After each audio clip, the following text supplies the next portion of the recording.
আচ্ছা দাদা, যেটা হলো আপনি অভিযান বলেন বা চায়ের দাওয়াত বলেন, যাই বলেন, মাদুরিকে তুলে নিয়ে আসলো, এটা কি ট্রাম্পের জন্য কোনো সাফল্য না আপনার রাজনৈতিক ঝুঁকি? কারণ আমরা সবাই জানি মিড টার্ম নির্বাচন এবছরেই আছে, এই এত বড় ঝুঁকিটা নিল কেন সে এই পর্যায়ে? সংক্ষেপে যদি আমি আচ্ছা, তার আগে আমি আপনাকে একটা জিনিস জিজ্ঞেস করি। আচ্ছা বলেন।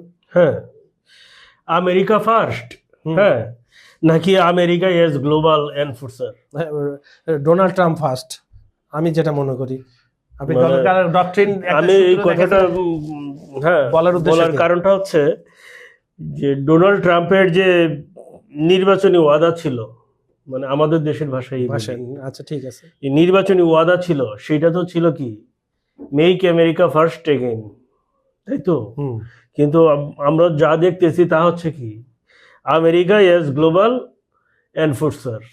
এর মানে কি?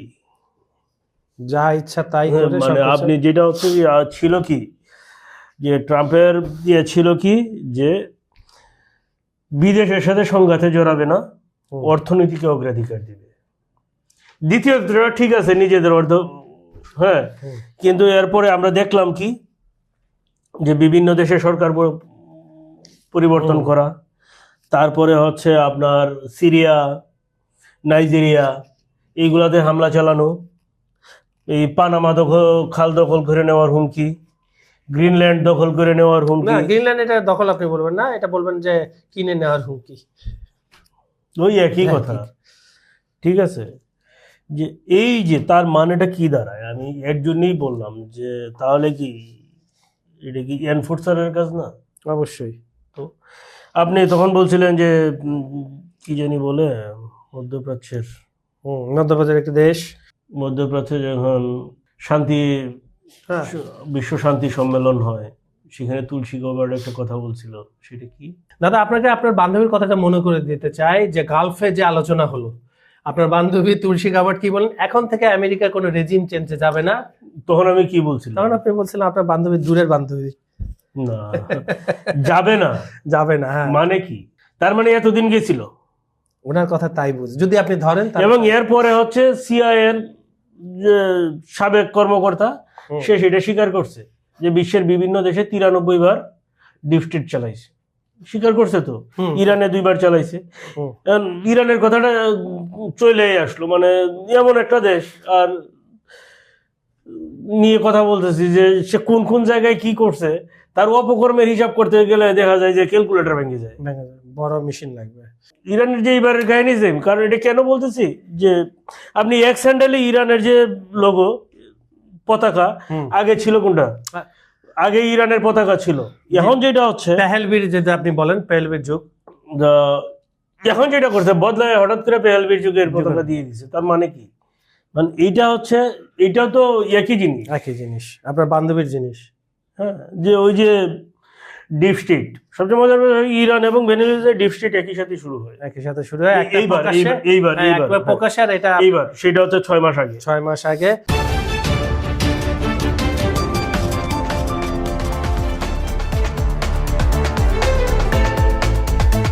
সুপ্রিয় দর্শক, বিশ্ব সংযোগের আজকের অনুষ্ঠানে আপনাদের স্বাগতম। কেমন আছেন আপনারা? নিশ্চয়ই ভালো, আমরাও ভালো আছি। আপনাদের সঙ্গে রয়েছে আমি কাজল হায়দার, আর আমার সঙ্গে রয়েছেন সিনিয়র সাংবাদিক বিশ্বজিৎ দত্ত ভৌমিক। সুপ্রিয় দর্শক, আমাদের ভিডিওগুলো সম্পূর্ণ দেখে তারপরে লাইক কমেন্টে শেয়ার করবেন, আর বাংলা ভাষাভাষী যারা দেশের বাইরে আছেন আমাদের এই ভিডিওগুলো ছড়িয়ে দিন, শেয়ার করে দিন। আরেকটা কথা বলছি, আপনারা পৃথিবীর কোন প্রান্ত থেকে দেখছেন সেটা আমাদেরকে কমেন্টে জানান। দাদা যেটা বলছিলেন ভেনেজুয়েলা ইরান সব একসাথে শুরু হয়ে গেছে, কিন্তু আমার প্রশ্নটা যেটা ছিল যে ট্রাম্প এই সময় এত বড় ঝুঁকিটা নিল কেন? না, এখন আপনার কি মনে হয় যে আপনারটাই দেশ আর বাকি সব ডিভিডেন্ড? এটাই তো মনে হচ্ছে। কেন শুনেন, স্ট্রংম্যান আর কি জেন্ট টেবিল পলিটিক্স কিন্তু দুটো ভিন্ন জিনিস, একদম বিপরীতমুখী দুইটা। হ্যাঁ, এখন আপনার শুনেন, মানুষ কি দেখতে চায়? মানুষ কি পররাষ্ট্র নীতি দিয়ে পানি খাবে? না। মানুষ কি চায়? ইকোনমি। মানুষ কি দেখতে চায়? মূল্যস্ফীতি, আবাসন, স্বাস্থ্য বীমা, এই যে যেসব জিনিসগুলা, এই জিনিসগুলা একটা সহনীয় পর্যায়ে সব কোন পর্যায়ে আছে মানুষ এইটা দেখতে চায়। তারা কতটুকু স্বাচ্ছন্দ্যে জীবন যাপন করতে পারতেছে। মানুষ এইটা দেখতে চায় না যে তুমি দেশে যায় যুদ্ধ বাজাও, কে কোন দেশের লোকে কত যুদ্ধ বাজাইতে, কোনো ইন্টারেস্ট নাই। এখন দেখেন, এই যে শক্তি প্রদর্শন বা নিয়ন্ত্রণের বার্তা, এইটা যুক্তরাষ্ট্রের কত % মানুষ পছন্দ করে, সেইটা আপনাকে বুঝতে হবে। ক্যালকুলেশনের জায়গাটা ভিন্ন। ক্যালকুলেশনের টেবিলে যখন আপনি বসবেন, হ্যাঁ, তখন এটা হচ্ছে কি জাস্ট স্ট্যাটিস্টিক্স তো কোনো মিথ্যা বলে না, না, যা জরিপে উঠে আসবে তাই বলবে, তাই তো। জি। এখন যদি তাই হয় তাহলে এই যে শক্তি প্রদর্শনের এটা কি আপনার 3রা নভেম্বর হচ্ছে, আগামী 3রা নভেম্বর হচ্ছে যুক্তরাষ্ট্রের মধ্যবর্তী নির্বাচন।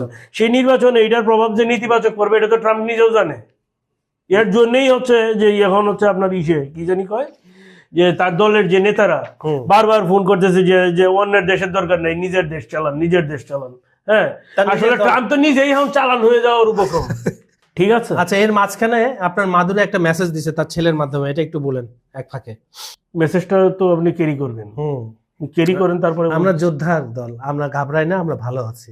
তাহলে কি করা মেসেজ? আচ্ছা, আমি মেসেজটা দিল তার ছেলেকে যে ভালো আছে এটা তো জানি। এখন যেটা আছে মাদুরোকে যে তুলে নিল ড্রাগ কার্টেল, হ্যাঁ, অভিযোগ থেকে তাকে ছেড়েও দিল তার বিরুদ্ধে, এবং হচ্ছে কি এইরকম একটা কাজ মাদুরো করতে পারতো ভবিষ্যতে, মানে যুক্তরাষ্ট্রের আদালত হয়ে গেছে অন্তর্জামী, মানে ভবিষ্যতে করতে পারতো, এই জন্য আমরা তাকে আগে তুলে নিয়ে আসছি।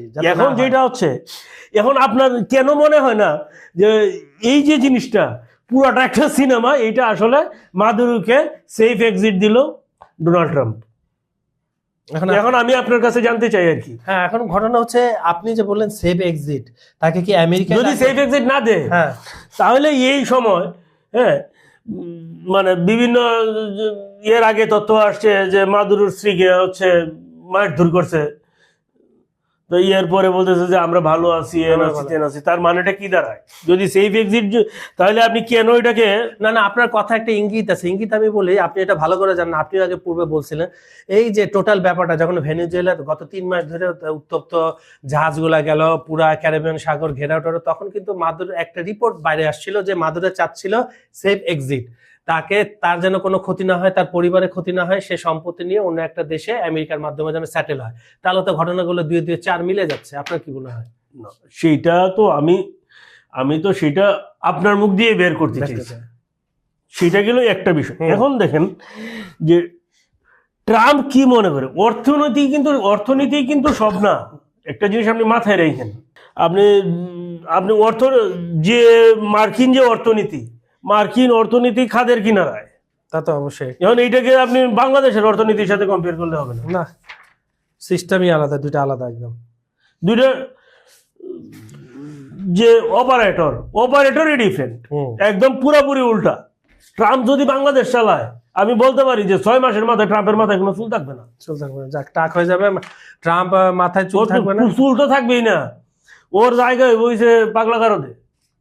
পাগলা গারদে আগে থেকে তো অনেক, কারণ আপনি সবকিছু পাইছেন, হ্যাঁ, আর পাগলা গারদে যায় কি হবে, ওইখানে যায় দেখবো যে সব দেশের রাষ্ট্রপ্রধান, ইভেন আমেরিকার রাষ্ট্রপ্রধান ওইখানে দিবে ট্রাম্পের মায়ের। বলে তুই আবার আইছস না, তুই কে? আমি তো আমেরিকার প্রেসিডেন্ট, তুই কে? আচ্ছা, আমরা কমেন্ট সেকশনে যাচ্ছি। আমাদের প্রথম দর্শক আজকে লিখছেন শেখ ইভা, উনি বলছেন আপনাদের বিশ্লেষণ প্রশংসার দাবিদার, থ্যাংক ইউ আপনাকে অনেক, কিন্তু দায়িত্ব কিন্তু আপনার বেড়ে গেল, এই অনুষ্ঠানটা আপনি বেশি করে লাইক কমেন্ট আর শেয়ার করবেন। তাসলিমা নাসরিন, উনি লিখছেন মাহাতা মমতু সং, মানে উনি ওই যে মাদুরের একটা নিয়ে ইঙ্গিত করেছেন। তো এমডি দিলা লিখছেন সব দেশের টোটাল কান্ট্রি একজোট ইউনিট হয়ে আমেরিকাকে ট্রাম্পকে রেসিস্টেন্স করতে পর্যন্ত কোনো মানে এটা যে আপনি বলেছেন যে সব দেশ মিলে, আসলে এটা হবে না, হওয়ার কথা না। কারণ হচ্ছে দেশগুলোই এটা করতে গেলেই বিশ্বযুদ্ধ শুরু হবে, কেন ওই পথে কেউ হাঁটবে না। দেবব্রত লিখছেন পরবর্তী দর্শক, পা ভাঙলেও খরগোশ বেঁচে থাকবে, কিন্তু বাঘ সিংহ বাঁচবে না, কারণ ওরা তো শিকারী। এটা কাকে ইঙ্গিত করেছেন আপনিও বলেন। ধন্যবাদ আপনাকে, আমি খুবই বুদ্ধিদীপ্ত একটা কমেন্ট করেছেন। এখন এইখানে একটা কথা বলি যে সেই বাঘ সিংহ যদি, হ্যাঁ, পোলট্রি মুরগির মতো খাবার খায়, সমন্বিত খাবার, তাহলে সেই বাঘ সিংহের অবস্থা কিন্তু খুব খারাপ হবে, আরো খারাপ হবে। সেটাই, বেলুনের বাঘ সিংহ হয়ে যাবে।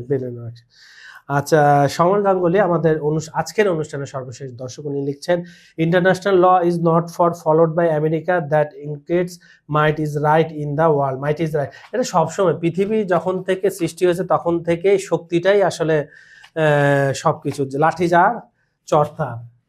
আচ্ছা দাদা, আমি ওই যে ইরান এবং এই রিলেটেড নিয়ে আজকে প্রোগ্রামটা শেষ করতে চাই, আপনি একটু যদি বলতেন ইরানে আসলে এই মুহূর্তে কি হচ্ছে, আপনি এবারে কি পতন দেখছেন তাদের নতুন রেজিমের?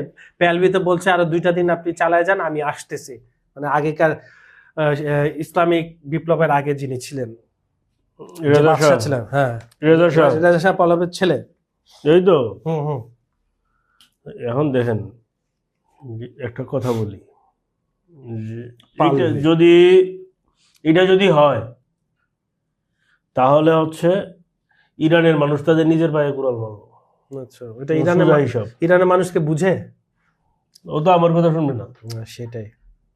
আমার ভাষাও বুঝবে না, হোয়াট এভার ইট ইজ। দেখেন হুম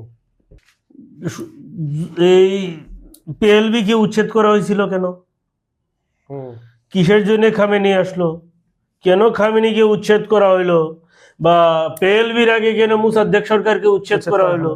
এই বিষয়গুলা বিশ্লেষণ কতটুকু মানুষ করেছে বা ইরানের বাসিন্দারা করেছে বা ইরানের মানুষ করেছে। তবে একটা জিনিসের, ইরানে শত শত অন্য একটা দেশের গোয়েন্দা এজেন্ট ধরা পড়েছে, যারা হচ্ছে চায় যে ইরান ভেঙে ছারখার হয়ে যায়, রেজিমটা চেঞ্জ হয়, ইরানের রেজিম চেঞ্জ হোক। কারণ তারা যেহেতু প্রতিবেশীও না, একটু দূরই, কিন্তু তারা মধ্যপ্রাচ্যে, ইরান হচ্ছে তাদের পথের কাঁটা। হ্যাঁ, এখন যেটা হচ্ছে যে দেখেন যে এই যে নিহতের সংখ্যা, সাধারণত এইসব ক্ষেত্রে যে জিনিসটা হয় সেম সাইড বেশি হয়। মানে কি, যে হত্যাকাণ্ডগুলো নিজেদের মধ্যে ঘটানো হয়, মানে এই যে অন্য দেশের যে এজেন্টগুলা তারা হচ্ছে বিভিন্নভাবে হত্যাকাণ্ড ঘটায় ওই জিনিসটা হচ্ছে সরকারের ঘাড়ে দায় চাপা। এটাই হয় সব জায়গায় হয়। ধরেন পুলিশের ঘাড়ের উপর দিয়ে স্নাইপার দিয়ে গুলি করবে, পুলিশের ঘাড়ের উপর দিয়ে গুলি লাগবে যায় একজন আন্দোলনকারী, পুলিশ তো বন্দুক ধরে আছে, তখন বলবে কি যে এটা পুলিশের গুলিতে মরছে, কিন্তু মারছে কিন্তু আরেকজন। কারণ যত মানুষ হত্যা হবে আন্দোলন দাবানলের মতো ছড়ায় পড়বে। এইটাই তো চাই, আর ডিপ স্টেটের কাজ দিয়ে আমরা চাই ইরানে একটা শান্তি ফিরে আসুক। ইরানের জনগণ আসলে কি চায় সেটা জানা দরকার। এবং যে সারা পৃথিবীতে যে বিভিন্ন বিক্ষোভ হয়, বিক্ষোভকারীদের আসলে মানুষ যারা ওই দেশের নাগরিক, কারণ যখন একটা বিক্ষোভ হয় বিভিন্ন দেশের খেলা শুরু হয়ে। শুনুন, আমি এই জায়গায় একটা কথা বলি, যে আপনি যে বলছেন যে মানুষ, হ্যাঁ, খালি মানুষ বললেই তো হবে না। কেন আমি আপনাকে বলছি যে রবীন্দ্রনাথ তার একটা ছোট গল্পে বলছিল, হ্যাঁ, রবিবার ছোট গল্পে বলছিল যে কি লাবণ্য হচ্ছে অমিতকে বলছিল কি যে তুমি আমার অলংকারগুলো দেখে রেখো। সকালবেলায় অমিত গেছে লাবণ্যর সাথে দেখা করতে, তো লাবণ্য যায়, দেখে লাবণ্য বিছানার মধ্যে তার অলংকারগুলো নিয়ে পাইতে বসছে। তো বলছে যে তুমি আসতো ভালো হয়েছে, তুমি একটু বসো, আমার অলংকারগুলো দেখে রেখো, আমি একটু আসতেছি। তখন অমিত বলছে কি যে তুমি তো তোমার অলংকারগুলো আমাকে দেখতে বলতে, কিন্তু আমার লোভ সামলাবে কে? লোভটা দেখবে কে? সেটাই হলো কথা। যখন লাবণ্য আসলো, এসে দেখে অমিতও নাই, তার সবচেয়ে বড় গলার হার যেটা ওইটাও নাই। 15 দিন পরে জানতে পারছে অমিত ওইটা বেঁচে সে লন্ডনের পথে যাচ্ছে, যা আছে। ঠিক আছে, এই যে গল্প, এইটা বলার কারণটা হচ্ছে ওইটাই, যে ওই যে লোভ, সেই লোভের পাহারাদার কে? মানুষের লোভের পাহারাদার আসলে কে? আসলে দর্শকরা এবং আমি দুইজনের উত্তরটা পেয়ে গেছি আপনার কাছ থেকে, যে আসলে আমি যে বললাম মানুষ ওই দেশের জনগণ, কিন্তু আপনি যেটা বললেন যে লোভের পাহারাদার কে হবে, কতটুক মানুষের চাহিদা হবে। তো সুপ্রিয় দর্শক, আমরা স্বপ্ন দেখি, স্বপ্নটা অন্যের মাথা দিয়ে স্বপ্ন দেখলে তো লাভ নাই, স্বপ্নটা নিজের মাথা দিয়ে দেখতে হবে, বাস্তবতার নিরিখে দেখতে হবে। হ্যাঁ, এখন আমাকে যদি একজন বলে যে আরে আপনি এইটা করতেছেন, চাকরি করেন কেন করেন, আপনি এইটা করেন, আমাকে আমারটা দিয়ে, আমি যে বিষয়ে দক্ষ সেইটাতে কাজ করাই আমার কাজ। এখন আমাকে যদি বলেন যে আপনি এইটা করেন, অন্য একটা ডিফারেন্ট, একদম কমপ্লিট ডিফারেন্ট একটা কাজ দেন, তাহলে আমি জীবনে করি না, সেটা সম্ভব না। কিন্তু যেটা হচ্ছে কি, যে এই যে লোভের জায়গাটা, এই লোভ যে পর্যন্ত মানুষ না ছাড়বে সেই পর্যন্ত মানুষের মুশকিল আসকান হবে না। আচ্ছা, সুপ্রিয় দর্শক, সুন্দর একটা বার্তাতে দাদা আজকের অনুষ্ঠানটা শেষ করলো। আজকের বিষয় সংক্রান্ত আপনাদের কেমন লেগেছে আমাদের কমেন্টে জানাবেন। আমাদের ভিডিওগুলো লাইক, কমেন্ট ও শেয়ার করবেন। আর দেশের বাইরে যারা আছেন তাদের প্রতি বিশেষভাবে অনুরোধ রইল, আমাদের চ্যানেলটি বেশি বেশি করে দেখুন, আমাদের ভিডিওগুলো সব জায়গায় ছড়িয়ে দিন। আর আপনারা পৃথিবীর কোন প্রান্ত থেকে দেখছেন সেটা আমাদের কমেন্টে জানান। আর আমাদের এই অনুষ্ঠানে আপনারা যদি আন্তর্জাতিক অঙ্গনের যে কোনো বিষয় যদি জানতে চান, আমাদের কমেন্টে জানান, আমরা চেষ্টা করবো সে বিষয়ে বিশ্লেষণধর্মী কথা বলার জন্য। আজ এখানে বিদায় নিচ্ছি, সবাই ভালো থাকবেন, সুস্থ থাকবেন, ধন্যবাদ সবাইকে।